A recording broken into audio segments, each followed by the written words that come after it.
सलाम लाहौर सिटी 10 में शहर की सब बातों के साथ मैं हूं आपकी मेज़बान सीमल हाशमी, इस दुआ के साथ कि आपका आज का दिन अच्छे तरीके से गुजरे। और आज भी सुबह से ही हवा चल रही है, ठंडी हवाएं चल रही हैं और ठंडी हवाएं चलने के साथ साथ मौसम खुशगवार, मूड अच्छा और जश्न आज़ादी भी आ रही है। तो ज़रूर जश्न आज़ादी जोश जज्बे से मनाइएगा, अपने वतन से मोहब्बत का इजहार कीजिएगा। वो छोटे छोटे जेस्चर्स की सूरत में हो सकता है, वो चाहे आप पूरा 14 अगस्त तक ही पूरा अगस्त जो है वो सेलिब्रेट करें, कुछ ना कुछ ग्रीन पहने अपने ड्रेस में या कुछ ना कुछ ऐसे जेस्चर जो है वो शो करें जिससे ये साबित हो कि आप पाकिस्तानी हैं और पाकिस्तानी बेशक जिंदा कौम है। और जिंदा कौम से याद आया, लाहौर तो है ही जिंदा दिल और ज़िंदा दिली का मुजाहरा मुख्तलिफ़ तरह से किया जाता है। मुख्तलिफ़ तरह की सेलिब्रेशंस होती हैं, घरों को सजाया जाता है, गाड़ियों को सजाया जाता है, मोटरसाइकिलों को सजाया जाता है और हम लोग अपने कपड़ों में ग्रीन कलर शामिल कर लेते हैं, वाइट कलर शामिल कर लेते हैं, चूड़ियाँ पहने। और मेरे ख्याल से पाकिस्तान की ये जो सालगिरह है इस पर हमें दुआ भी करनी चाहिए कि अल्लाह ताला जो है वो कायम व दायम रखे हमारे मुल्क को और जितनी भी परेशानियाँ हैं, जितने भी चैलेंजेस हैं, उनका लड़ने का जो है वो हौसला भी फराहम करे और उसके साथ साथ उनको दूर करे ताकि पाकिस्तान जो है वो दुनिया की एक ऐसी रियासत बने कि लोग जो हैं वो मिसाल दें। आगे बढ़ेंगे, हम चलते हैं आज मौसम की सूरत हाल सबसे पहले आपको बताते हैं। सुबह 6 बजे के करीब दर्जा हरारत 24 डिग्री सेंटीग्रेड रिकॉर्ड किया गया, 9 बजे 30 डिग्री सेंटीग्रेड और 12 बजे 32 डिग्री सेंटीग्रेड।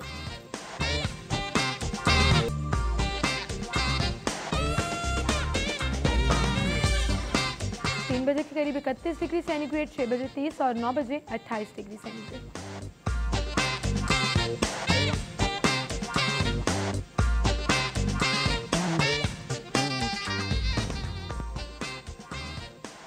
मौसम के बाद इवेंट्स की तरफ चलेंगे और आज हमारे पास इवेंट है जी, ओपन हाउस सेशन लाहौर होने जा रहा है, पैक लाहौर 55T गुलबर्ग टू लाहौर और टाइमिंग है शाम 5 बजे। ये इनविटेशन है ACCA ओपन हाउस सेशन, जो एक प्लेटफॉर्म और अपॉर्चुनिटी जो है वो प्रोवाइड की जा रही है जिसमें क्वेश्चंस रेज किए जाएंगे, फ्यूचर के हवाले से काउंसलिंग होगी। ACCA पाकिस्तान टॉप मैनेजमेंट, तो जितने भी लोग ACCA कर रहे हैं उनके लिए एक अच्छी अपॉर्चुनिटी है, ये सेशन ज़रूर अटेंड कीजिएगा।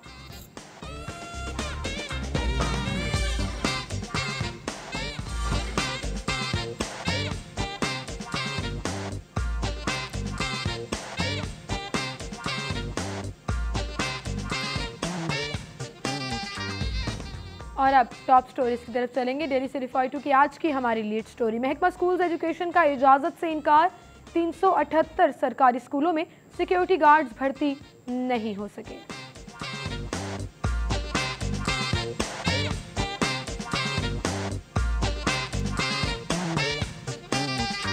गलियां मोहल्ले सड़कें पानी पानी, गाड़ियां बंद, ट्रैफिक बदतरीन जैम।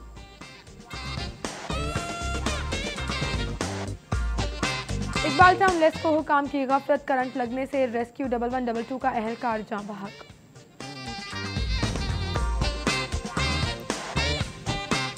और शहर के 14 रूट्स पर जदीद एयर कंडीशन बसें चलाई जाएंगी, मियां मोहम्मद शहबाज शरीफ।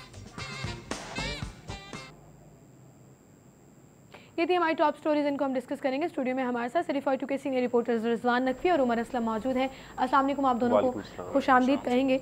4 रोज़ बाकी रह गए जी तातीलात ख़त्म होने में और 378 सरकारी स्कूलों में सिक्योरिटी गार्ड नहीं भर्ती हो सके। ये तकरीबन जो 2 से ढाई महीने की छुट्टियां थी, इसमें भी आप कोई सद्देबाब नहीं कर सके और सिक्योरिटी के हवाले से क्वेश्चन मार्क्स जो थे वो आज भी उसी तरह से बरकरार हैं। रिजवान साहब, आपसे शुरू करेंगे। सिमल, बिल्कुल इसकी वजह शायद बुनियादी रीज़न इसकी यही है कि यहाँ पे जो सरकारी स्कूल हैं 378 स्कूलों में सिक्योरिटी गार्ड्स भर्ती किए जाने थे जो कि 2.5-3 माह की छुट्टियों के बावजूद जो है वो भर्ती नहीं किए जा सके। इसकी वजह यही है कि यहाँ पे सरकारी स्कूलों में सिर्फ आम आदमी के बच्चे पढ़ते हैं, जो अशराफिया है, उमरा हैं, ब्यूरोक्रेट्स हैं, पॉलिटिशियंस हैं, उनके बच्चे यहाँ नहीं जाते। इस वजह से ये उनकी तरजीहात में शामिल नहीं है। और फिर जो टर्म्स एंड कंडीशंस रखी गई थी कि सिक्योरिटी गार्ड हूँ, आर्मी के रिटायर्ड सिपाही, उसके साथ साथ वो असलहा भी घर से लेके आएँ और लाइसेंस भी उनका होना चाहिए, तो तनख्वाह भी उनको 10,000 रुपये दी जाएगी। जब आपकी शराइत इतनी सख्त हों और तनख्वाह फिर इतनी थोड़ी हो तो सिक्योरिटी गार्ड्स तो बिल्कुल भी और दिलचस्पी नहीं लेंगे। तो इन्होंने इश्तिहारात भी दिए, उसके बावजूद लोग नहीं इंटरव्यू के लिए और ना ही लोगों ने दिलचस्पी का इजहार किया। तो अब इन्होंने ये तय किया कि प्रिंसिपल साहिबान को महकमा स्कूल्स एजुकेशन की जानिब से इंटीमेट किया गया कि आप अपने तौर पे गार्ड्स रख लें प्राइवेट और उन्हें 10,000 रुपये के हिसाब से स्कूल्स के फंड में से खुद ही पैसे दें, जो कि उनके पास है नहीं। सरकारी स्कूल्स में ये वो लोग हैं जो सरकारी स्कूल्स में मामूल में आपने देखा होगा कि आम आदमी के बच्चे पढ़ते हैं, जो अफोर्ड कर सकते हैं। सरकारी स्कूलों का जो मयार रह चुका है हमारे यहाँ पे रह गया है, उसके मुताबिक अब जो भी अफोर्ड कर सकता है वो सरकारी स्कूलों और ये इन तमाम स्कूलों में ज़्यादातर ए और बी कैटेगरी के स्कूल्स हैं जिनके पास आरजी गार्ड रखने के लिए भी फंड्स मौजूद नहीं है। तो इसका मतलब है कि आपकी प्रायोरिटी नहीं है स्कूलों को सिक्योरिटी फराहम करना। प्रायोरिटी सरकारी स्कूल, ये भी हमें जहन में रखना चाहिए। सरकारी स्कूलों के हवाले से जब हम बात करते हैं तो यहाँ पर लाहौर के लोग बड़े अच्छी तरीके से बात जानते हैं कि सेंट्रल मॉडल स्कूल, मुस्लिम मॉडल स्कूल, इनका एक बहुत बड़ा नाम होता था और अभी भी एक नाम है ऑब्वियसली। और पोजीशन जब भी मैट्रिक की होती थी तो इन्हीं स्कूलों से आती थी। लेकिन हुकूमत की तवज्जो की फिर बात आ जाती है कि स्कूल के तालीम के शोबे को थोड़ा सा नज़रअंदाज किया जाता है। और इसी वजह से अब देख सकते हैं कि महज जुनैद रियाज जो हमारी एजुकेशन बीट करते हैं, स्कूल्स और को कवर करते हैं, उनकी ये स्टोरी जो लीड है आज हमारी डेली सिटी 42 की मुताबिक 4 दिन रह गए और 378 स्कूल तकरीबन, उनमें अभी तक सिक्योरिटी गार्ड्स का जो मामला है वो हल नहीं हो सका। एक तरफ तो जिस तरह के मौजूदा हालात हैं मुल्क के, और दूसरी जानिब अगर बात करें कि हुकूमत थोड़ी सी महज तवज्जो दे दे, फिर जिस तरीके से 10,000 रुपये की जो है वो इंतहाई कलील तनख्वाह मुकर्रर की गई है, तो स्कूलों के पास तो पहले से ही पैसे मौजूद नहीं है, फंड्स नहीं है। तो इस हवाले से हुकूमत को जो है वो सोचना चाहिए और प्लानिंग। अब जबकि स्कूल्स को ये कहा गया कि आप अपने फंड्स में से जो है वो 10,000 रुपये दें और टेम्परेरीली आप गार्ड्स का जो है वो अरेंजमेंट कर लें। अब वो करेंगे क्या कि बच्चों पर ही ये बोझ डाला जाएगा, बच्चों के फंड्स में इजाफा कर दिया जाएगा, जो तरह तरह के फंड्स उनसे लिए जाते हैं, तो उनसे ही पैसे लेके जो है वो गार्ड्स को दिए जाएंगे। और फिर मामूल के मुताबिक देखा ये जाता है कि जो सरकारी स्कूल्स अपने तौर पे गार्ड्स रखते हैं, उनमें जो स्कूल्स में माली काम कर रहे होते हैं उनको ही जो है वो राइफल पकड़ा के वहाँ पे खड़ा कर दिया जाता है और उनको तनख्वाह तो वही दी जाती है जो माली के तौर पे उनकी तनख्वाह सरकार से आ रही है। जबकि वो गैर तरबियत याफ्ता लोग जब वहाँ पे खड़े होते हैं तो खुदा ना हास्ता जो हमारी मुल्की सूरत हाल है, जिस तरह कोयटा में नाखुशगवार वाक़या, नहायत अफसोसनाक वाक़या पेश आया, और इसी तरह के वाक़यात जो है होने का खदशा होता है। अगर आप बिल्कुल भी मज़ाहमत ना करें, आप अपनी सिक्योरिटी वाल जो है उसको, जिस तरह वहदत रोड स्कूल की भी आज एक खबर हमारे पास पब्लिश हुई है कि वहाँ पे सोशल मीडिया पे दीवार वायरल करनी थी, जबकि अभी तक जो है 2-2.5 माह गुजर जाने के बावजूद ठेकेदार ने उसमें रजिस्ट्री नहीं ली। तो ये चूँकि आम आदमी से जुड़े हुए मसाइल हैं, इसमें आम आदमी के बच्चे पढ़ते हैं, इस वजह से ब्यूरोक्रेसी इस तरह के मसाइल पे बिल्कुल भी इसके हल के लिए संजीदगी से सख्ती करती नज़र नहीं आती।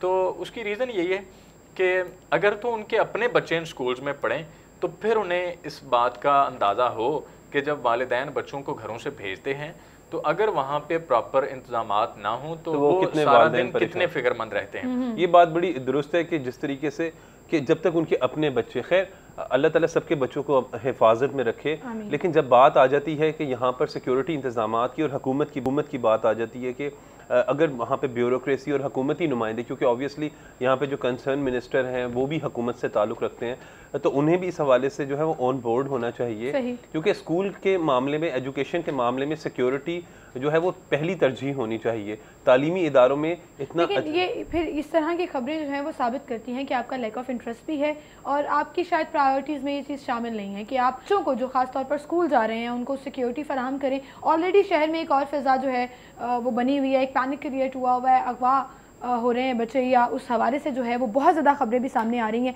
तो दूसरी तरफ अब आप बच्चों का स्कूल खुलने वाला है, आप उनको सिक्योरिटी पुलिस देखें कि बार बार इस बात की तरदीद करती नज़र आती है। इवन के IG पंजाब ने जो हफ्ता पहले स्टेटमेंट दी कि अगवा की वारदातें बहुत कम हो रही हैं, जबकि इनको रिपोर्ट किया जा रहा है, नहीं है उनका, तो ये भी कहना है। अब आप देखें कि पूरे सूबे में जो है ये र्यूमर्स गर्दिश कर रही हैं और वाक़यात हो रहे हैं मुख्तलिफ इलाकों से, लाहौर में नहीं बल्कि मुख्तलिफ इलाकों में अब पूरे पंजाब में ये बातें डिस्कस हो रही हैं। पेरेंट्स तो ऑलरेडी कॉन्शियस हैं और लाहौर के हवाले से निकालने के सिलसिले में, अगर स्कूलों में भी सिक्योरिटी नहीं होगी तो फिर बच्चे स्कूल किस तरह। देखिए यहीं पर एक और खबर भी थी कि तालबा जो है वो अगवा हो गई, पेपर देकर निकली और उसके बाद जो है वो घर अगवाकारों से बड़ी मुश्किल से जो है वो अपने घर पहुंची। तो ये तो चीज़ें इंडिकेट कर रही हैं कि लॉ एंड ऑर्डर, जिसके हवाले से जो अभी वज़ीर आला आज इजलास भी ले रहे हैं, इस हवाले से अभी से कुछ देर कबल शुरू भी हुआ है वो इजलास, लेकिन इजलास मीटिंग्स इनसे काम नहीं चलेगा। अमली तौर पर पुलिस और साथ साथ जब ये देखते हैं कि हर साल से 2 साल के बाद एक नई फोर्स आ जाती है, कभी एलीट फोर्स आ जाती है, अब कुछ अर्सा कबल जो है वो डॉल्फिन फोर्स आ जाती है, फिर हमारी रिपोर्टर्स दिखाते हैं, वकास अहमद या आबिद चौधरी दिखाते हैं कि किस तरीके से वार्डन्स या दीगर लोग जो हैं वो अपने फ़राइज़ सर अंजाम देने की बजाय सरे आम रिश्वत ले रहे होते हैं, पैसे ले रहे होते हैं। तो चेक एंड बैलेंस जो है बहुत ज़रूरी हो जाता है। बिल्कुल सही। अगली खबर की तरफ चलेंगे। कल बारिश हुई और बारिश के बाद सड़कें जो है हमेशा की तरह नदी नालों का मंजर पेश करना शुरू हो गई। मुख्तलिफ इलाकों में पानी जमा हो गया, गली मोहल्लों में इस कदर पानी था कि गुजरना मुहाल था। और फिर उसके बाद ट्रैफिक जैम हुई और उससे जो है वो बहुत से लोगों का टाइम भी ज़ाया हुआ, फ्यूल ज़ाया होता है।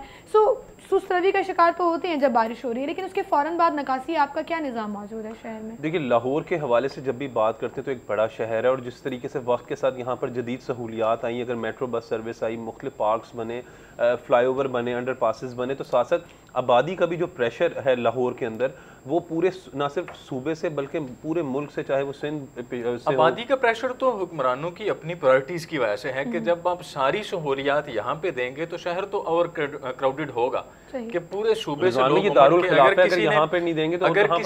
अगर किसी ने इलाज कराना है तो कार्डियोलॉजी यहाँ पे है, दिल का मर्ज है तो आप यहाँ आएंगे, बाकी भी अगर आप छोटे शहरों में चले जाएं वहाँ पे डॉक्टर्स टाइम पे नहीं आते। यहाँ पे चाहे वज़ीर आला पंजाब का खौफ है या यहाँ पे एक चेक सिस्टम है जिसकी वजह से यहाँ पे लोग आते हैं।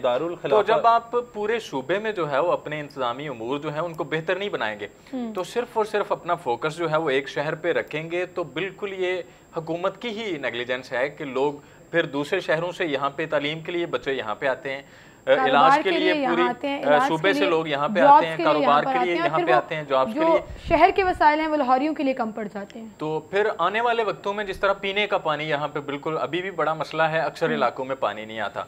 और फिर जब बारिश की जैसे आप बात कर रही हैं रिजवान साहब, आपने एक बात जिस तरीके से कही कि सहूलियात इधर यहाँ पर काफ़ी ज़्यादा है, शायद इसी वजह से पूरा प्रेशर है। कल मैं माल रोड से रात को गुजर रहा था तो मेरा अंदाज़ा अब लोग एहतजाज के लिए भी जिस तरह इलाज कराने के लिए यहाँ पर आते हैं, कोई यहाँ पर कोई टेक्नोलॉजी से लोग बाकी लोग एहतजाज के बॉडीज उठा के यहाँ पे ले आते हैं। अब लोग एहतजाज के लिए भी सिर्फ माल रोड पर ही आते हैं। इस खबर के मुताबिक जैसे ट्रैफिक जाम रही, बारिश की वजह से भी रही, लेकिन जो एहतजाज का एक नया ट्रेंड चल गया है वो भी, और माल रोड पर खसूसन या किसी भी इलाके में, तो जिस उससे जो लोगों को परेशानी का सामना करना पड़ता है। तो जिस तरह आप कह रहे हैं लोग इलाज के लिए यहाँ पर आते हैं, तो शायद शहर लाहौर में ही लोग साहिवाल हो या मुल्तान हो, सादकाबाद हो या ओकाड़ा हो, एहतजाज के लिए भी अब माल रोड लाहौर का रुख करते हैं। लेकिन ओवरऑल बात करें तो लाहौर में फिर भी बेहतर सहूलियात ज़रूर मौजूद हैं।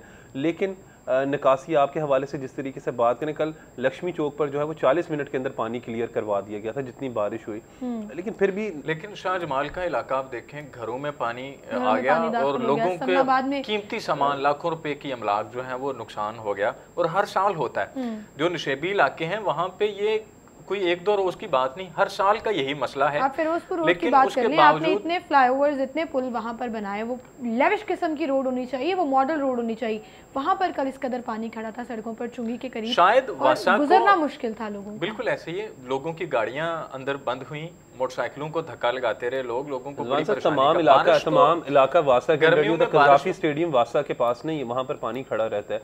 इसी तरीके से चुंगी अमर सद्दू से आगे चले जाएं, शादरा का कुछ इलाका जहाँ पे अक्सर पानी खड़ा रहता है वो वासा के पास नहीं है, लेकिन वो वासा की हदूद में नहीं है और उसके बावजूद फिर वहाँ पर काम करवा लेते हैं वो लोग। लेकिन मसला ये है कि ये या तो कोई 2-4 दिन की कहानी हो, ये तो हर साल का किस्सा है कि हर साल इसी हजीमत से गुजरना पड़ता है। और हर साल मानसून का मौसम आता है, आपको पता है, बारिश। वासा के अहलकार चले जाते हैं, वो अपने तई जो है वो जितनी कोशिश कर सकते हैं वो करते हैं। गुलबर्ग में इतना पानी जमा हो जाता है, बिल्कुल ऐसे ये पोश इलाकों में खड़ा हो जाता है और इसका कोई प्रॉपर जो सद्देबाब है, इसके लिए प्लानिंग नहीं की जा रही। सीवरेज सिस्टम की तब्दीली के लिए कोई इकदाम नजर नहीं आते। ये तो हम वासा की बात कर रहे हैं। अभी जब बारिश होती है तो लेस्को की कारकर्दगी भी खुलकर सामने आ जाती है। 70 से ज़ायद फीडर्स जो है वो कल ट्रिप कर गए और कई घंटों बिजली की फराहमी जो है वो मअतल रही। तो ये सूरत हाल रहती है जी बारिश के बाद, जो शहरियों को मुश्किलात का सामना करना पड़ता है। नाज़रीन, हम मज़ीद खबरें भी डिस्कस करेंगे, एक छोटी सी ब्रेक लेते हैं, ब्रेक के बाद दोबारा हाजिर होंगे।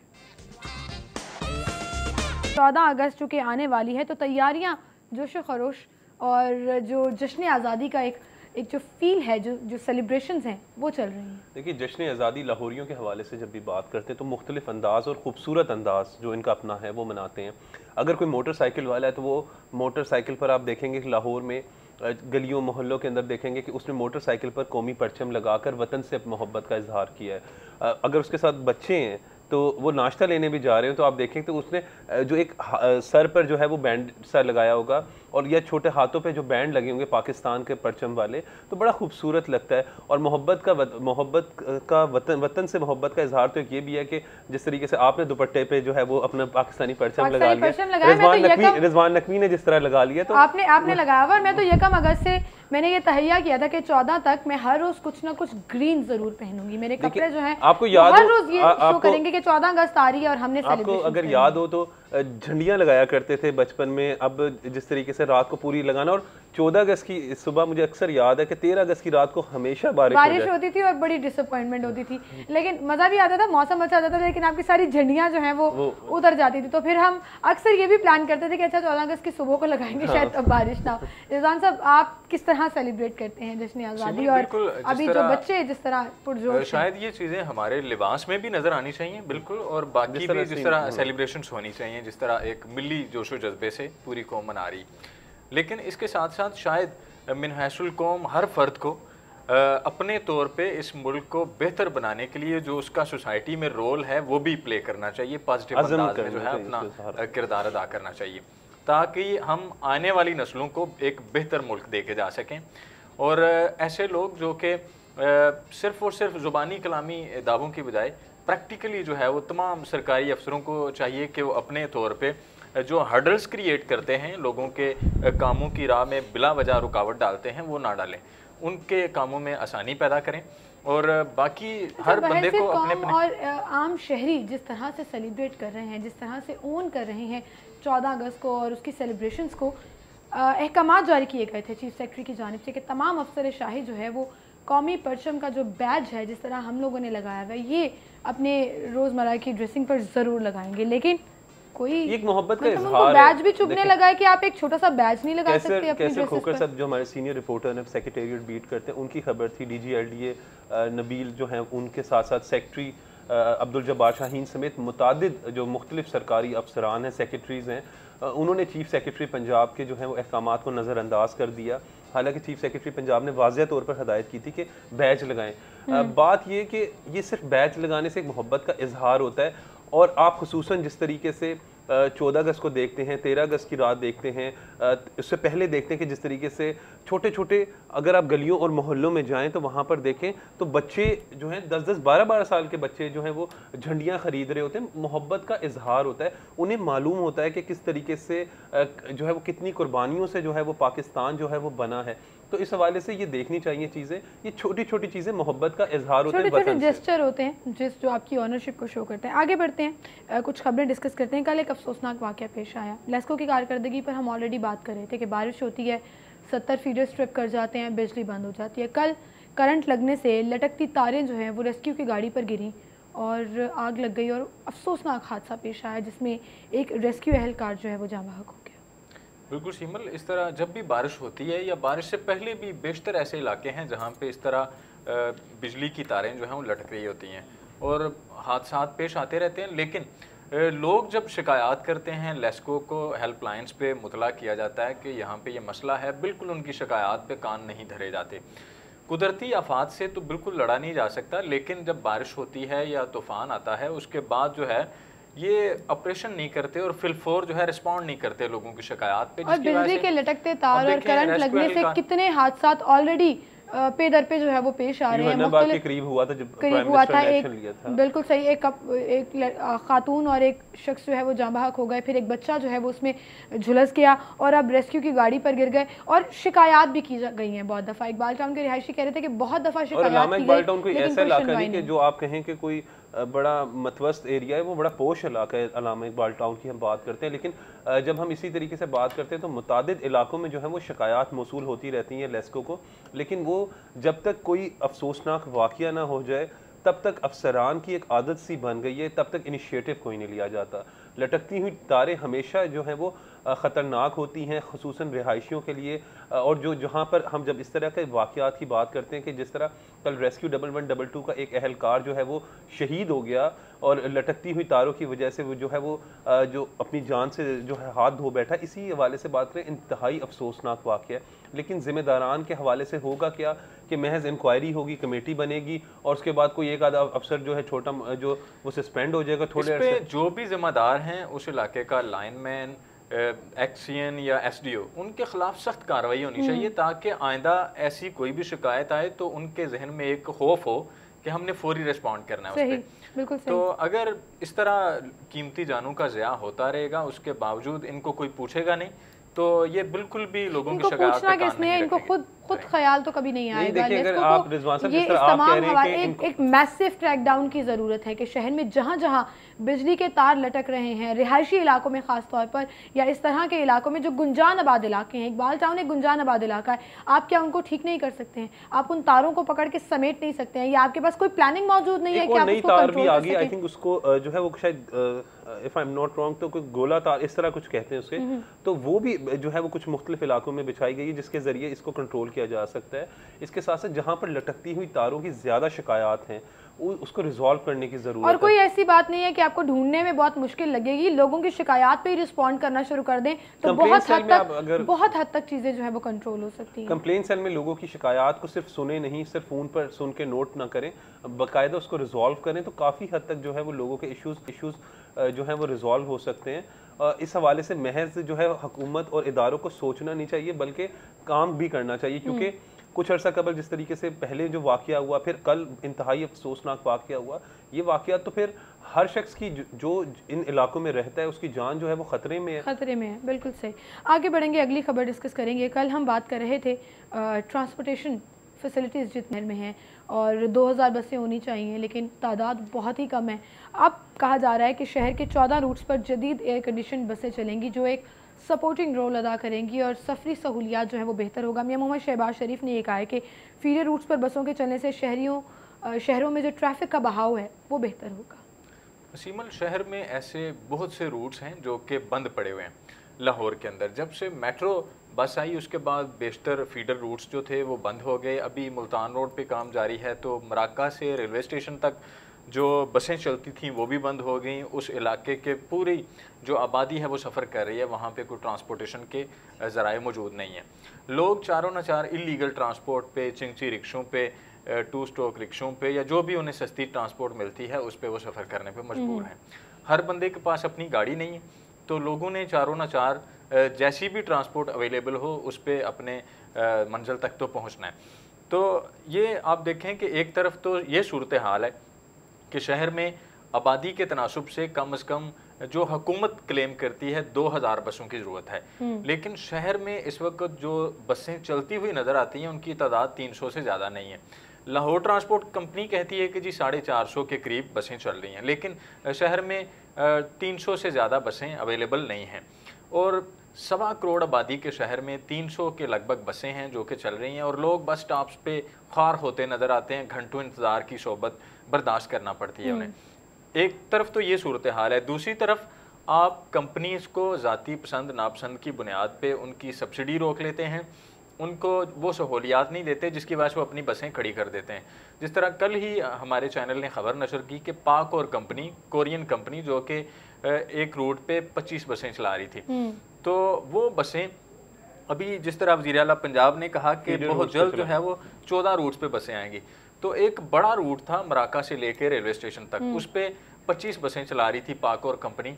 उस कंपनी जब ये रूट एक्शन वर्क की वजह से बंद हुआ, उस कंपनी ने अपनी बसें जो हैं वो खड़ी कर दी हैं सारे के बायस, और फिर उस पूरे रूट पर कोई और बस अवेलेबल नहीं, और फिर शहरी जो हैं वो बेचारे मजबूर हो जाते हैं इन चिंची रिक्शों पर, इन छोटी वैगनों पर जो मौत साथ लेकर फिरते हैं, उमर चौक के रहायशी। और इंतहाई कसम पुरसी की हालत में लोग सफर कर रहे होते हैं। कभी टोयोटा वैन में आप जाके देखें कि लोग किस तरह से कभी जो खवातीन कॉलेजेस होते हैं वहाँ पर देखें, जो दफातर होते हैं, सबसे बहुत ही अफसोस होता है जब वहाँ पर देखते हैं कि खवातीन जो हैं उनके लिए यहाँ पर ट्रांसपोर्ट के सिस्टम नहीं है। आपको याद होगा कि एक पिंक बसेस चली थी उनका वजूद आज कहाँ पर है, कहाँ वो मंसूबा शुरू हुआ, किसने उसको अवेल किया।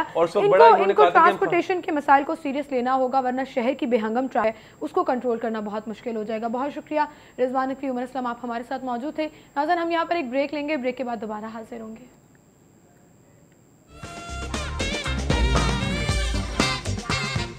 वेलकम बैक नाज़रीन, हम गुफ्तगू का सिलसिला आगे बढ़ाएंगे, अपने सेगमेंट शामिल करेंगे, सेल्स और प्रमोशंस आपको बताएंगे बचत बाजार में।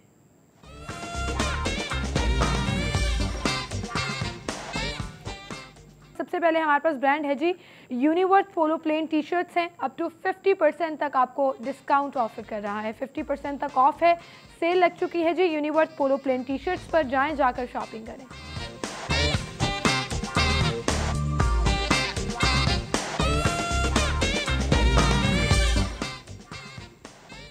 Equator stores freedom sale, all items up to 50% तक आपको ऑफ मिलेगा।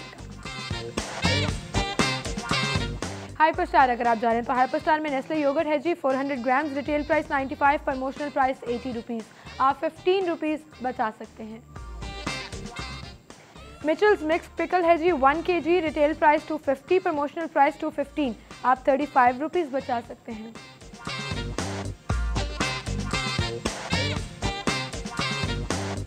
और अब अगला सेगमेंट शामिल करेंगे आज के भाव।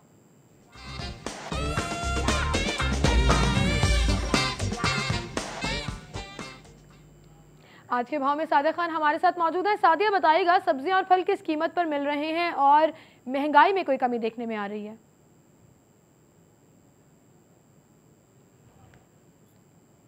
जी, अगर आज हम बात करते हैं सब्जी और फलों के रेट्स के हवाले से, तो मैं मौजूद हूँ मुगलपुरा ओपन मार्केट में। आज सब्जियों के रेट्स के हवाले से आपको बताती चलूँ। यहाँ पर प्याज जो है 20 रुपये किलो के हिसाब से फरोख्त किया जा रहा है। टमाटर की कीमत यहाँ पर 50 है, लहसुन यहाँ 180 है, अदरक की कीमत 80 रुपये है, बैंगन जो है वो 26 रुपये किलो के हिसाब से फरोख्त किया जा रहा है। खीरा की कीमत यहाँ पर 45 रुपये है, करेले 50 रुपये किलो के हिसाब से फरोख्त किए जा रहे हैं। पालक की कीमत यहाँ पर 20 रुपये है, टिंडे यहाँ पर जो है 85 से 90 के दरमियान फरोख्त किए जा रहे हैं। लीमू देसी जो है उसकी कीमत यहाँ पर 75 रुपये है, मेथी यहाँ पर 64 से 70 के दरमियान फरोख्त की जा रही है। बंद गोभी यहाँ पर 65 रुपये किलो के हिसाब से फरोख्त की जा रही है।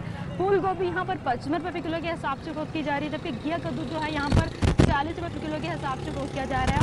आम जो है कच्चे, उनकी कीमत यहाँ पर 40 रुपये है। सब्ज मिर्च जो है वो यहाँ पर 60 रुपये किलो के हिसाब से फरोख्त की जा रही है। अरबी की कीमत 60 रुपये है, भिंडी यहाँ पर 80 रुपये किलो के हिसाब से फरोख्त की जा रही है। इसके साथ मटर जो है वो 150 रुपये किलो के हिसाब से फरोख्त किए जा रहे हैं। घिया तोरी जो है उसकी कीमत यहाँ पर 50 रुपये है। अब बात करते हैं फलों की, तो फलों में आम जो है वो 70 से 80 रुपये किलो के हिसाब से फरोख्त किया जा रहा है। अंगूर की कीमत यहाँ पर 100 से 120 के दरमियान है। और अगर हम बात करते हैं आड़ू की, तो आड़ू यहाँ पर 90 से 100 के दरमियान फरोख्त किया जा रहा है। और इसके साथ साथ सेब जो है वो 80 रुपये किलो के हिसाब से फरोख्त किया जा रहा है। अगर हम बात करते हैं सार्फिन की, तो सार्फिन का ये कहना है कि जी कीमतों के साथ साथ जो है म्यार को बेहतर करने के हवाले से इकदाम होने चाहिए। तो आज यहाँ पर हमने देखा कि फलों की कीमतें भी मुनासिब है और सब्जियाँ जो हैं वो कुछ मौसमी सब्जियाँ ऐसी हैं जो महंगी हैं, इसके साथ साथ बाकी सब्जियाँ जो हैं वो मुनासिब यहाँ दाम पर फरोख्त की जा रही हैं। और ख़रीदारों का यही कहना है कि जी क्वालिटी और कीमतों के हवाले से मार्केट कमेटी को इकदाम करने होंगे और चेक करना होगा कि सार्फिन को अच्छी सस्ती सब्जियाँ मिलनी चाहिए। शुक्रिया सादिया खान आपका। ज़ैनत शॉप पर नाज़रीन अगर आप जा रहे हैं तो बीफ जो है वो आपको मिलेगा 490 रुपये किलो में और मटन है 840 रुपये में।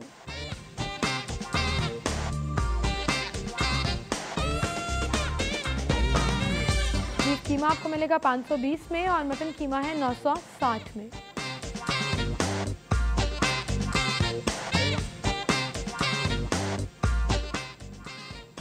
गवर्नमेंट रेट के मुताबिक जिंदा मुर्गी 108 रुपये किलो और उसका बना हुआ गोश्त 157 रुपये।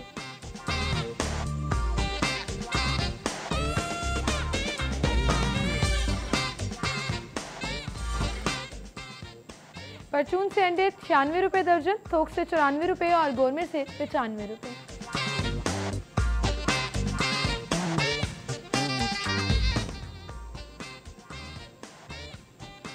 और अब डिफरेंट मूवी टाइमिंग्स आपको बताएंगे टुडेज डायरी में।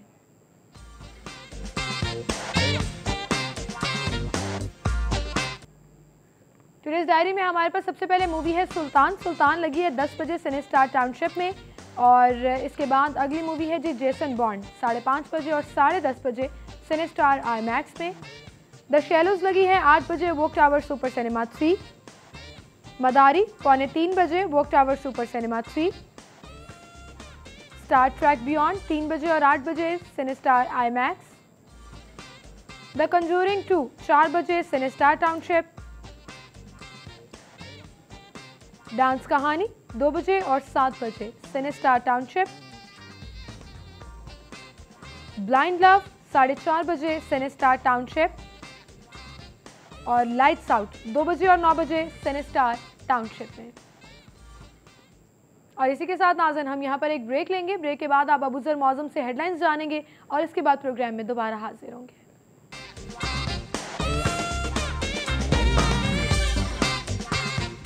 खुशामदीद कहेंगे आपको स्टूडियो में। और नाज़रीन आज हम बात करेंगे एजुकेशन की, कॉलेजेस का क्राइटेरिया क्या है, तालीम के मयार पर किस हद तक जो है वो काम किया जा रहा है, क्या इकदाम उठाए जा रहे हैं और किस तरह से मैनेज किया जाता है लाहौर के गवर्नमेंट कॉलेजेस को। हमारे साथ मौजूद हैं director of Lahore colleges Rana Naseem Akhtar Anjum साहब, जो कि तमाम इंतज़ामात को भी देख रहे हैं और उसके साथ साथ किस तरह से कारकर्दगी का जायज़ा लिया जाता है, काम को बेहतर बनाया जाता है, ये इनसे जानेंगे। अस्सलाम वालेकुम राना साहब, क्या हाल चाल है आपके? Thank you so much for coming. क्या मसरूफियात चल रही हैं आजकल? आजकल जी रूटीन की मसरूफियात चल रही हैं, क्योंकि 14 अगस्त के बाद हमारे कॉलेज खुल जाएंगे जी।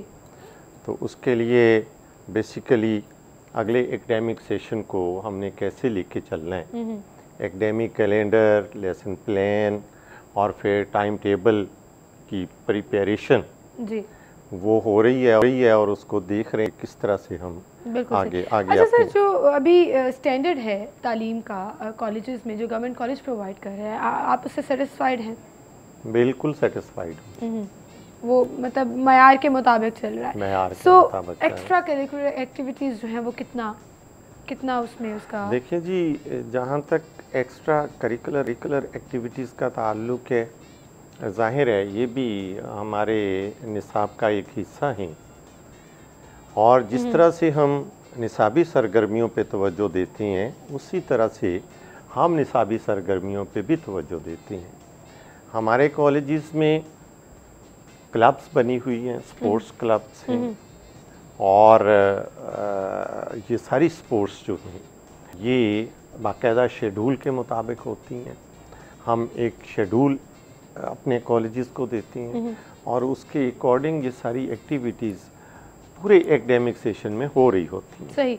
सो ये चीज़ें भी बहुत ज़रूरी होती हैं डेफिनेटली निसाब के साथ साथ, जितनी भी गैर, वो चाहे डिबेटिंग साइड पर हो, वो चाहे ड्रामेटिक साइड पर हो। हाँ जी, वो डिबेटिंग सोसाइटीज़ बनी हुई हैं और इस्लामी नज़रिया पाकिस्तान सोसाइटी बनी हुई है, इंग्लिश उर्दू डिबेट सोसाइटीज़ बनी हुई हैं, उसके अकॉर्डिंग डिबेट्स होती हैं, स्पीच कंपटीशन होते हैं और उसके बाद सीएम स्पीचेस फिर हर साल के आखिर में डिस्ट्रिक्ट लेवल पे, फिर डिविजनल लेवल पे और उसके बाद प्रोविंशियल लेवल पे। तो ये सारे डिस्ट्रिक्ट लेवल पे, डिविजनल लेवल पे और उसके बाद प्रोविंशियल लेवल पे भी मैं ही इसको मैनेज कर रहा होता हूँ, मैं ही इसको देख रहा होता हूँ। बिल्कुल। तो ये सारी भरपूर तरीके से ये एक्टिविटीज़ जो है, आई थिंक टाइम आउट भी होता है स्टूडेंट्स के लिए और बहुत ज़रूरी भी होता है। राना साहब, मेरिट की अगर बात करें तो मेरिट किस तरह से सेलेक्ट किया जाता है कॉलेजेस का? देखें जी, हमारे तो पब्लिक सेक्टर कॉलेजेस में प्योरली मेरिट को फॉलो किया जाता है जी।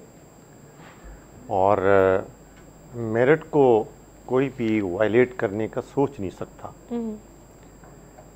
एक क्राइटेरिया है, उस क्राइटेरिया के मुताबिक एडमिशन होते हैं हार्ड डिसिप्लिन में और सीटें जो हैं वो एलोकेट होती हैं और मेरिट लिस्ट, पहली मेरिट लिस्ट लगती है, फिर दूसरी एडमिशन की मेरिट लिस्ट लगती है, फिर तीसरी लगती है। तो जब सीटें फिल हो जाती हैं तो वहाँ आके एडमिशन जो है वो क्लोज कर दिया जाता है। सही, लेकिन सीटें भी तो बहुत लिमिटेड होती हैं, फिर बहुत से महरूम रह जाते हैं, मैट्रिक के बाद वो कॉलेजेस में नहीं जा सकते कि सीट्स लिमिटेड होती हैं। नहीं, ऐसी बात नहीं है। अब आप देखें कि लाहौर बोर्ड में कोई तकरीबन 1.5 लाख के करीब बच्चे जो हैं वो पास आउट हुए जी। तो हमारे पास जो सीटें हैं पब्लिक सेक्टर कॉलेजेस में वो अप्रॉक्सीमेटली कोई 50,000 हैं। तो 50,000 बच्चे तो हमारे पब्लिक सेक्टर में एडजस्ट हो गए उसके बाद बाकी के जो बच्चे हैं वो प्राइवेट कॉलेजेस में भी जाते हैं। लाहौर में प्राइवेट कॉलेजेस हैं, जो अफोर्ड कर सकते हैं वो प्राइवेट कॉलेजेस में चले जाते हैं। फिर उसके बाद टेक्निकल एजुकेशन की तरफ भी चले जाते हैं। ज़्यादा चूँकि पेरेंट्स चाह रहे होते हैं कि बच्चों को अब ये टेक्निकल एजुकेशन का ट्रेंड ये डेवलप कर रहा है। सही, डेवलप कर रहा है, लेकिन इससे फिर आप बरी उज़्ज़ुमा नहीं हो सकते हैं। आप प्राइवेट कॉलेजेस के ऊपर तो नहीं डाल सकते ना। फिर नहीं, टेक्निकल की तरफ बच्चे चले जाते हैं। और फिर बाज़ बच्चे मैट्रिक के बाद ऐसे भी होते हैं जो एजुकेशन की तरफ जाते ही नहीं हैं। वो फैमिली उनकी फैमिली बैकग्राउंड जो है वो बिज़नेस से ताल्लुक़ रखते हैं, तो वो अपने बिज़नेस की तरफ चले जाते हैं। तो मेरा ख्याल है कि हमें कोई ऐसी प्रॉब्लम नहीं हुई, कोई ऐसी कोई कंप्लेंट्स जो हैं। लेकिन जो 1.5 लाख और 50,000 मार्जिन काफ़ी ज़्यादा है। 50,000 तो पब्लिक सेक्टर पब्लिक सेक्टर हो गया, लेकिन प्राइवेट सेक्टर भी जो है ना, लाहौर में हमारे पास कोई 182 तकरीबन कॉलेजेस हैं, प्राइवेट कॉलेजेस, जबकि पब्लिक सेक्टर में हमारे पास 56 कॉलेजेस हैं। तो जाहिर है कि ये अप्रॉक्सीमेटली कोई तीन गुना ज़्यादा बनते हैं। तो बाकी के बच्चे प्राइवेट सेक्टर में जाएंगे। सही। अच्छा, जो बच जाएंगे वो टेक्निकल एजुकेशन में जाएंगे, और जो बच जाएंगे वो लाहौर से बाहर भी जाएंगे। तो क्या प्राइवेट कॉलेजेस का भी डाटा जो है वो इकट्ठा किया जाता है और उसमें देखा जाता है कि किस तरह से मैनेज हो रहा है? बिल्कुल, वो भी इसी अंडर आता है। हाँ, इसी के अंडर। बिल्कुल सही। लेकिन कोऑर्डिनेशन किस तरह से है फिर प्राइवेट सेक्टर और पब्लिक सेक्टर की? क्या कोई बीच में कोई कोऑर्डिनेशन भी है? किस तरह से चलाया जाता है सिस्टम को? कोऑर्डिनेशन, हम जब एडमिशन कंप्लीट हो जाते हैं तो प्राइवेट सेक्टर से भी सारा डेटा ले लेते हैं जी, और इसी तरह प्राइवेट सेक्टर से, क्योंकि वो भी हमारे पास रजिस्टर्ड होते हैं। सही। रजिस्ट्रेशन अथॉरिटी हम हैं, तो हम उनसे भी डाटा कलेक्ट कर लेते हैं। तो इस तरह से ये डाटा जो है वो हम कलेक्ट करके जो है वो इसको फिर देखते हैं, एनालाइज करते हैं कि हमारे कितने बच्चे प्राइवेट और पब्लिक सेक्टर में एडजस्ट हो गए। सही, मतलब वो एडजस्टमेंट जो है वो डेटा की बेस पर किया जाता है। बिल्कुल सही। और तालीम के हवाले से हम बात कर रहे हैं जो कॉलेजेस में फ़राहम की जा रही है, किस तरह से सीट एडजस्टमेंट की जाती है। राना साहब, तालीम एक बिज़नेस भी बन चुकी है। अगर आपने कहा कि प्राइवेट स्कूलों में भी बच्चे एडजस्ट हो जाते हैं, तो उसको बहुत सा प्राइवेट कॉलेजेस में भी बच्चे जो है वो एडजस्ट हो जाते हैं, तो उनको बहुत सा कमर्शियल कर दिया गया है। एजुकेशन अब कमर्शियल पॉइंट ऑफ व्यू से भी देखी जा रही है, तो उसका कुछ नुकसान, कोई असरात पड़ रहे हैं एजुकेशन के ऊपर? देखें जी, बात ये है कि बिज़नेस करना तो हर एक का हक है जी, लेकिन प्राइवेट सेक्टर में हम जब रजिस्ट्रेशन करते हैं तो क्राइटेरिया को फॉलो करते हैं कि जो हमारा एक सेट क्राइटेरिया है, क्या वो इंस्टीट्यूशन जो है वो उस मयार पे पूरा उतरता है। अगर वो इस मयार पे पूरा नहीं उतरता तो हम उसको रजिस्ट्रेशन नहीं देते। सही। तो जो लिहाजा हमारे पब्लिक सेक्टर कॉलेजेस के पैरेलल जो हमारा क्राइटेरिया है कि वहाँ पे इंफ्रास्ट्रक्चर ठीक हो, वहाँ पे लैब इक्विपमेंट हो, वहाँ पे लाइब्रेरी हो, और सारी जो एकेडमिक्स की जो रिक्वायरमेंट हैं अगर वो इदारा पूरी करता है तो हम उसको रजिस्ट्रेशन देते हैं। सही।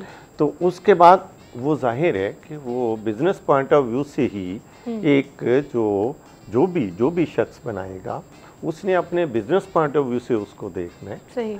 तो मेरा ख्याल है कि इसमें कोई कबाहत तो नहीं है। और फिर जो पेरेंट्स अफोर्ड कर सकते हैं वही इन प्राइवेट इंस्टीट्यूशन में जाएंगे। सही। और सही। जो अफोर्डेबिलिटी पर भी हम बात करेंगे, क्योंकि गवर्नमेंट स्कॉलरशिप भी एक तरफ ऑफर करती है, दूसरी तरफ जो बच्चे हैं वो प्राइवेट कॉलेजेस जो अच्छे मयार के हैं शायद वो अफोर्ड नहीं कर सकते, तो उनके लिए फिर किस तरह से मैनेज किया जाता है इस पर बात करेंगे। नाज़रीन, एक छोटी सी ब्रेक लेते हैं यहाँ पर, ब्रेक के बाद दोबारा हाजिर होंगे। वेलकम बैक नाज़रीन, गुफ्तगू का सिलसिला हम आगे बढ़ाएंगे। डायरेक्टर कॉलेजेस राना नसीम अख्तर साहब हमारे साथ मौजूद हैं, उनसे हम बात कर रहे हैं। राना साहब, प्राइवेट कॉलेजेस की आपने बात की है, जो क्राइटेरिया पर पूरा उतरता है उसको रजिस्टर्ड कर लिया जाता है और जो पूरा नहीं उतरता उसकी रजिस्ट्रेशन नहीं की जाती। लेकिन ऐसे बहुत सी और भी कॉलेजेस हैं जो आई थिंक बॉदर नहीं करते रजिस्टर्ड कराना, और फिर वो इन दी एंड बच्चों का दाखिला प्राइवेटली भेज देते हैं और वो कॉलेजेस चल रहे हैं।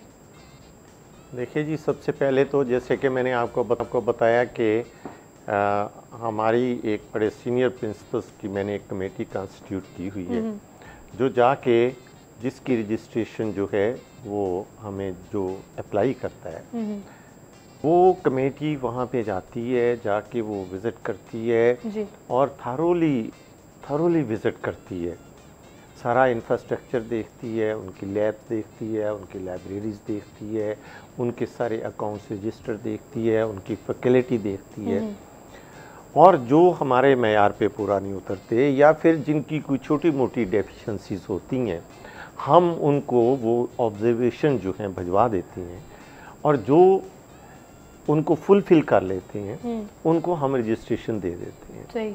और जो फुलफ़िल नहीं करते उनकी रजिस्ट्रेशन जो है वो रिजेक्ट कर देते हैं। अच्छा। और फिर उसकी लिस्ट बना के हम HEC को, हायर एजुकेशन कमीशन को भेज देते हैं, और वो जो है उनके ख़िलाफ़ HEC जो है वो एक्शन लेगा। सही। फिर मतलब उसको आइडेंटिफाई करके बाकायदा उसके खिलाफ कार्रवाई भी होती है। कार्रवाई बिल्कुल सही। अच्छा, स्कॉलरशिप की अगर हम बात करें, उसका क्या क्राइटेरिया होता है, किस तरह से जज किया जाता है और क्या क्या उसका मेरिट होता है? देखिए जी, स्कॉलरशिप के लिए जो है वो आपको मालूम है कि पंजाब एंडोमेंट फ़ंड के नाम से एक अलहदा से इदारा कायम कर दिया गया है जी। और वो अरबों रुपए के उनके फंड्स हैं। तो वो पीफ जो है वो जो मेरिट पे जो स्टूडेंट्स मेरिट को फॉलो करते हैं और मुस्तहिक भी होते हैं, उन्होंने एक क्राइटेरिया बनाया हुआ है, उसके अकॉर्डिंग उन बच्चों की सारी फाइनेंशियल असिस्टेंस जो है वो पीफ करता है। अच्छा, ठीक। मतलब वो उस इदारे की तरफ से रह जाता है, और अगर कोई अच्छी कारकर्दगी का मुजाहरा करके आ रहा है, किसी के अच्छे नंबर आए हैं और वो एडमिशन लेना चाह रहा है, तो उसको स्कॉलरशिप ऑफ़र की जाती है। स्कॉलरशिप ऑफ़र की जाती है, और वो स्कॉलरशिप जो है वो उसका तरीक़ाकार इतना आसान है कि वो स्कॉलरशिप उसकी घर की दहलीज पे पहुंच जाता है। सही। मतलब वो उसको इस तरह से मैनेज किया जाता है कि वो आपको इस तरह से मैनेज किया जाता है, और ये सारा जो इसका प्रोसेस है ये बड़ा ही ट्रांसपेरेंट है, और आज तक इस इदारे को कायम हुए गालबन 5 साल हो गए, आज तक इस इदारे पे कोई उंगली नहीं उठा सका। यानी इतने साफ और शफाफ तरीके से ये सारा प्रोसेस जो है ये किया जाता है कि और मुस्तहिक और मेरिट पे आने वाले बच्चे उनको जो स्कॉलरशिप दिया जाता है ये प्योरली मेरिट पे दिया जाता है। बिल्कुल सही, बिल्कुल सही। अच्छा, रिज़ल्ट ओरिएंटेशन की अगर हम बात करें लाहौर के कॉलेजेस की, तो उस बारे में आप क्या कहेंगे? देखें जी, जब से मैंने एज ए डायरेक्टर यहाँ पे ज्वाइन किया जी, उस वक्त से लेके आज तक मेरा फोकस सिर्फ एकेडमिक्स को प्रमोट करने पे रहा। मैंने एकेडमिक्स को प्रमोट किया, तदरीजन मैंने टीचर्स को कॉलेजेस में एंगेज किया, थ्रू टाइम टेबल किया, टाइम टेबल का एक क्राइटेरिया दिया, पूरा एक सिस्टम बनाया, और अकॉर्डिंग टू वर्कलोड वो लेक्चर के प्रोफेसर्स के कितने पीरियड होंगे डेली, असिस्टेंट प्रोफेसर के, एसोसिएट प्रोफेसर के, प्रोफेसर के, और ये क्राइटेरिया देने के बाद फिर उसकी मॉनिटरिंग का डायरेक्टरेट में एक सिस्टम एस्टेब्लिश किया। कि सारे मैं उसको डेप्टी follow किए जा रहे डायरेक्टर्स हैं। वो कॉलेज टू कॉलेज जाते हैं, वो जाके थरोली इंस्पेक्शन करते हैं, वो अटेंडेंस रजिस्टर चेक करते हैं। और दूसरी बात, बड़ी अहम बात मैं आपको बता दूं कि मैंने पहले दिन से अटेंडेंस रजिस्टर को एक वाइटल रोल दिया। अच्छा। कि स्टूडेंट्स की अटेंडेंस जो है वो उसको मॉनिटर किया जाए, और चूँकि अटेंडेंस रजिस्टर की मॉनिटरिंग से स्टूडेंट्स की हाज़िरी भी इवेल्युएट हो जाती है जी, और टीचर्स हाज़िरी भी इवेल्युएट हो जाती है। सही। तो इस तरह हमने ये टीचर्स को रेगुलर किया, उनको पंक्चुअल किया। और मैं आपको आज एक बात बता दूं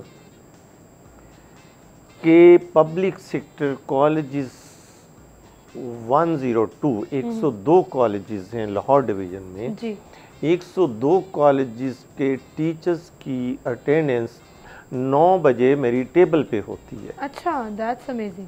और जो टीचर भी एब्सेंट होता है, जो टीचर क्लास नहीं लेता, उसके खिलाफ प्रोसीड कर दिया जाता है और बगैर किसी ताखीर के उसके खिलाफ एक्शन हो जाता है। सही। एंड तो आई थिंक इस तरह हमने अपने एकेडमिक्स को इम्प्रूव किया। और दूसरी बात, आपने रिजल्ट ओरिएंटेशन की जी। हमारे रिजल्ट जो हैं वो मेरे टेन्योर में, जब से मैंने एज ए डायरेक्टर ज्वाइन किया, वो 50 to 60% इंक्रीज हुए। ये डाटा जो है ये सारा हम हर साल जब रिजल्ट आ चुके होते हैं वो डाटा हम कलेक्ट करते हैं जी। प्रिंसिपल्स को बुला के उनके साथ college to college result share करते हैं और इस तरह से ग्रेजुअली हमने अपने रिजल्ट जो हैं वो इम्प्रूव कर लिए। बिल्कुल ठीक, बिल्कुल ठीक है। एंड आई थिंक ये बहुत ज़रूरी होता है कि स्टूडेंट्स के साथ साथ टीचर्स के लिए भी कुछ SOPs हों जिनको वो पूरा करें, तभी वो जो है बेहतर डिलीवर कर सकते हैं। अच्छा राना साहब, अब जैसे कॉलेजेस खुलने वाले हैं, 14 अगस्त के बाद छुट्टियाँ ख़त्म हो रही हैं, सिक्योरिटी का एक बहुत बड़ा प्रॉब्लम है, तो सिक्योरिटी के हवाले से क्या इकदाम किए गए हैं? हाँ देखें जी, जब से APS का वाक़या हुआ जी, आर्मी पब्लिक स्कूल का, तो उसके बाद हमने अपने कॉलेजेस में सिक्योरिटी के फुल प्रूफ अरेंजमेंट कर लिए हुए। हमारे कॉलेजेस में जी जो SOPs हैं उसके अकॉर्डिंग फुल प्रूफ इंतज़ामात हैं। अच्छा। क्योंकि हमने बच्चों को, पेरेंट्स को सेंस ऑफ सिक्योरिटी देनी है और चूँकि होम डिपार्टमेंट ने, गवर्नमेंट ने वो कॉलेजेस कैटेगराइज कर दिए जो A और A+ में आते हैं, तो मेरे डिवीज़न में कुछ 35 कॉलेजेस हैं जो A और A+ कैटेगरी में आते हैं और ये 35 कॉलेजेस में जो गवर्नमेंट के SOPs हैं सिक्योरिटी के हवाले से according full proof security arrangement हैं। 8-8 फुट दीवारें हैं, रिजर्वायर है, कंक्रीट के बैरियर जो हैं वो इंस्टॉल किए हुए हैं, CCTV कैमरास हैं, मेटल डिटेक्टर्स हैं, बॉटम व्यू मिरर्स हैं, अच्छा। सिक्योरिटी गार्ड्स हैं और OPs हैं। ये सारे arrangement of A credential record जो है वो मेंटेन किया जाता है। जो भी आउटसाइडर कॉलेज में जाना चाहे तो जब तक वो पूरी तरह से उसको आइडेंटिफाई ना कर लिया जाए उसको कॉलेज में एंटर नहीं होने दिया जाता। तो मैं सिक्योरिटी अरेंजमेंट के लिए पूरी तरह से मुतमईन हूँ। बिल्कुल और आज तक किसी अगर इदारे आप मुतमईन हैं और आपने इतना विजिलेंट होकर ये तमाम स्टेप्स और SOPs बनाए हैं और उस पर अमल दरामद भी हो रहा है, तो आई एम श्योर जो पेरेंट्स अपने बच्चों को कॉलेजेस भेजते हैं, वो चाहे बच्चियां हैं बच्चे हैं, उनको कॉलेजेस भेजते हैं, जब इस तरह की आपको एक सेटिस्फैक्ट्री स्टेटमेंट, डायरेक्टर साहब खुद बोल रहे हैं कि वो इस चीज़ को फॉलो अप भी करते हैं, मॉनिटर भी किया जाता है, हर तरह के SOPs को पूरा किया गया है, तो फिर इसका मतलब है कि सेटिस्फेक्शन बढ़ती है और फिर वो जो एक ट्रस्ट लेवल है कॉलेजेस पर सिक्योरिटी के हवाले से वो भी बढ़ जाता है। जी, सिक्योरिटी के हवाले से बिल्कुल मैं मुतमईन हूँ और हमने इसके लिए कोई कसर नहीं छोड़ी हुई। बिल्कुल सही। तो हमारे कॉलेजेस की हद तक जो है वो अल्लाह के फजल करम से पूरे फुल प्रूफ सिक्योरिटी रही। बिल्कुल सही, और अल्लाह ताला खैर भी रखे, खुदा ना खास्ता कभी कोई हादसा पेश ना आए, और सिक्योरिटी अगर है तो फिर उसको ज़रूरी होता है कि वो विजिलेंट मॉनिटरिंग होती है, इसका सिक्योरिटी ऑडिट होता है और हम इसको इंश्योर करते हैं। सही। ब्रांचेस, स्पेशल ब्रांचेस जो हैं गवर्नमेंट की तरफ से बहुत से ऐसे टीमें हैं जो जाके सिक्योरिटी पॉइंट ऑफ व्यू से देखते हैं, उसको चेक भी करती हैं और उसको क्रॉस चेक भी किया जाता है। बहुत शुक्रिया राय साहब, आप हमारे साथ मौजूद थे। Good luck for all the projects and I am sure अगर 105 कॉलेजेस हैं लाहौर, 102 कॉलेजेस हैं लाहौर डिवीजन में, तो बहुत बड़ी रिस्पॉन्सिबिलिटी है। तो अल्लाह ताला आपको हिम्मत भी दे उसको उसी तरह से निभाने की। बहुत शुक्रिया, आप तशरीफ़ लाए। इसी के साथ नाज़रीन हम यहाँ पर एक ब्रेक लेंगे, ब्रेक के बाद दोबारा हाजिर होंगे।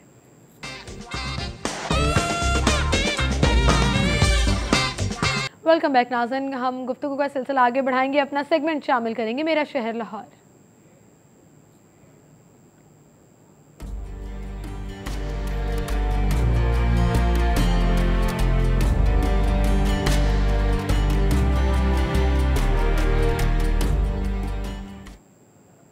मेरा शहर लाहौर में स्टूडियो में हमारे साथ मौजूद हैं रज़ा खरल साहब और आज का हमारा टॉपिक है इलीगल बिल्डिंग्स। अस्सलाम वालेकुम रज़ा भाई। वालेकुम अस्सलाम। रज़ा भाई, इलीगल बिल्डिंग्स ख़ास तौर पर अंदरून शहर लाहौर में क्या मार्जिन देखते हैं?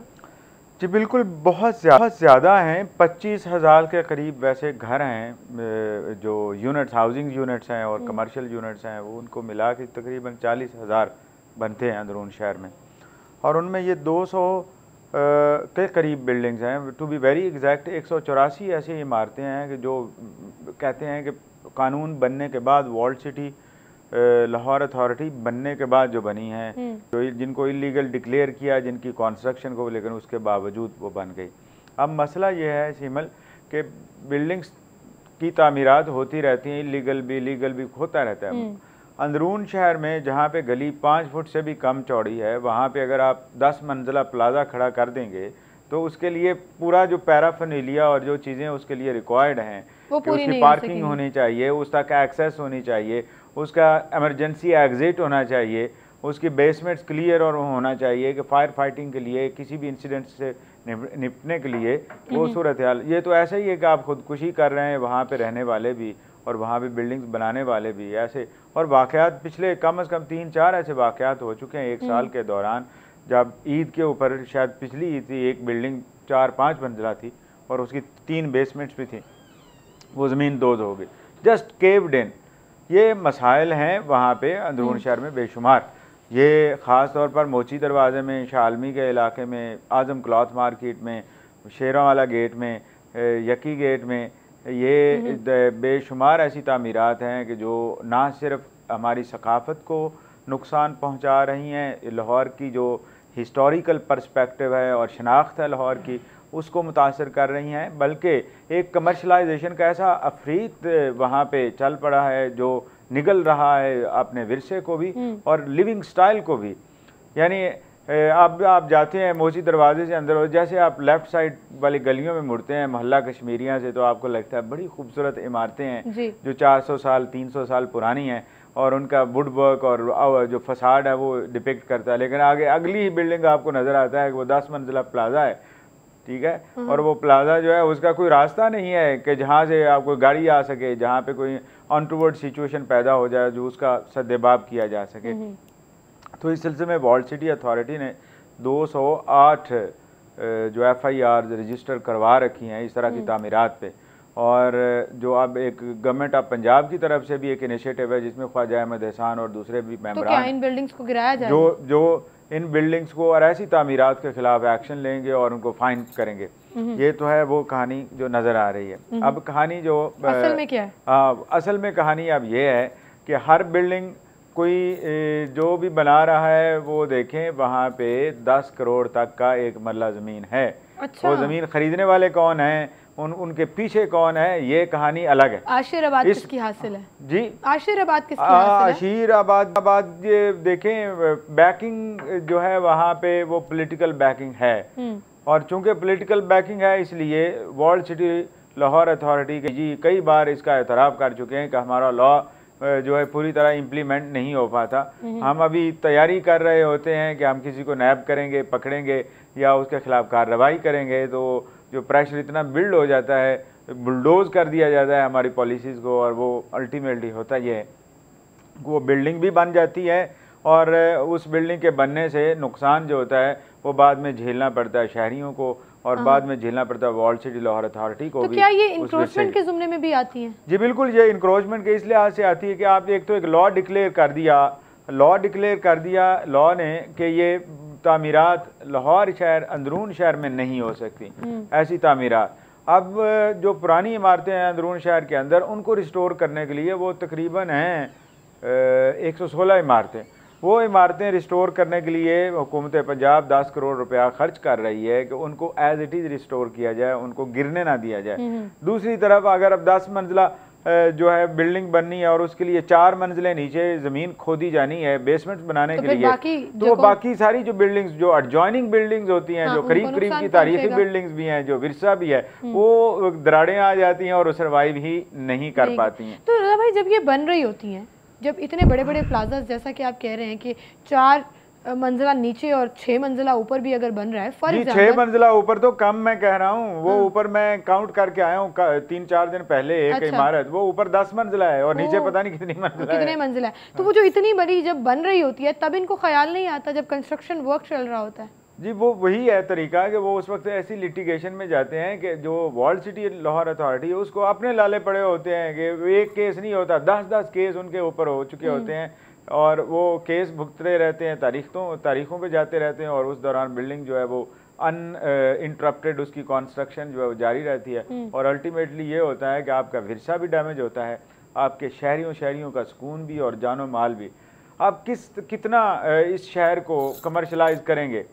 आप दूसरी तरफ जाएं, रोशनाई दरवाजे की तरफ या आप कश्मीरी दरवाजे या मस्ती गेट की तरफ जाएं, तो वहाँ जो स्मथ बॉन्ड वाले और जूतों के जो मटेरियल है बिल्कुल एक्सप्लोसिव है, वो तैयार होता है, वो बनता है, वो रहता है, रखा जाता है वहाँ पे स्टोर्स पे, वहाँ पे वो एक हर वक्त थ्रेट रहती है। बारहा वाक़यात ऐसे हो चुके हैं कि आग लगती है और फिर बुझाई नहीं जा सकती क्योंकि वो मटेरियल ही ऐसा एक्सप्लोसिव होता है जो लगती है आग। इस तरह उसकी वजह से जो आग लगी इधर मस्ती दरवाजे की तरफ एक 3 साल पहले, उसमें ना सिर्फ अमवात हुई, जानी नुकसान हुआ, बल्कि ये के साथ एक कदीम इमाम बारगाह थी वो भी डैमेज हुई, वो बिल्कुल मतलब ख़राब हो गई और उसका इसी तरह ये जो बिल्डिंग अभी कंस्ट्रक्ट हो रही है और जिसके ऊपर लाहौर हाई कोर्ट ने भी काफ़ी ऑर्डर सख्त किए हुए हैं कि ये बिल्डिंग नहीं बननी चाहिए, लेकिन हुआ एक्चुअली ये है कि वो बिल्डिंग के ऊपर पहले सील का लगा हुआ था, जब हम दोबारा बनाने गए हैं तो वो डीसील हो चुकी थी, अब वो रातों रात बनती रहेगी और दिन को वहाँ पे कोई काम नहीं कर रहा होगा तो आप जो पकड़ने वाले कैसे पकड़ेंगे? और आपने वो बिल्डिंग बना ली और फिर उसके बिल्डिंग बाद तकरीबन वो अब उसकी फाउंडेशन तो फिर तो ये हद दर्मी हुई ना, आप ना नक्शा अप्रूव करा रहे हो, ना मुतल्लिका डिपार्टमेंट से पूछ रहे हो, बन ही नहीं सकती, एक चीज आउटराइटली बन ही नहीं सकती। तो फिर वो कैसे बन गई? फिर तो ये जिनके एरियाज में बनी है उनके खिलाफ भी कार्रवाई होनी चाहिए कि आप इतने सोए में हैं कि आपको पता नहीं लगा कि वो कंस्ट्रक्शन हो गई। वर्ल्ड सिटी लाहौर अथॉरिटी के कुछ दोस्त अब आप बता रहे थे कि आजम क्लॉथ मार्केट में आप ये होता है कि डे टाइम आप जब जाते हैं आजम क्लॉथ मार्केट में तो आगे वो उनके जो साहिबान और इस तरह की चीज़ें होती हैं कि आप देख नहीं पाते कि ऊपर क्या हो रहा है। वो बिल्डिंग जो है बिल्कुल नज़र ही नहीं आ रही थी, लेकिन शाम को वो नज़र आ रही थी कि ये बिल्डिंग बन गई है। तो ये तो नेग्लिजेंस है जो डिपार्टमेंट की तरफ से की जाती है। बहुत शुक्रिया रज़ा खलल साहब, आप हमारे साथ मौजूद थे और इसी के साथ टाइम भी हमारा ख़त्म हुआ, तो आपसे इजाज़त, इंशाल्लाह कल सेम टाइम पर फिर से मुलाकात होगी। अपना बहुत सा ख्याल रखिएगा। अल्लाह हाफ़िज़।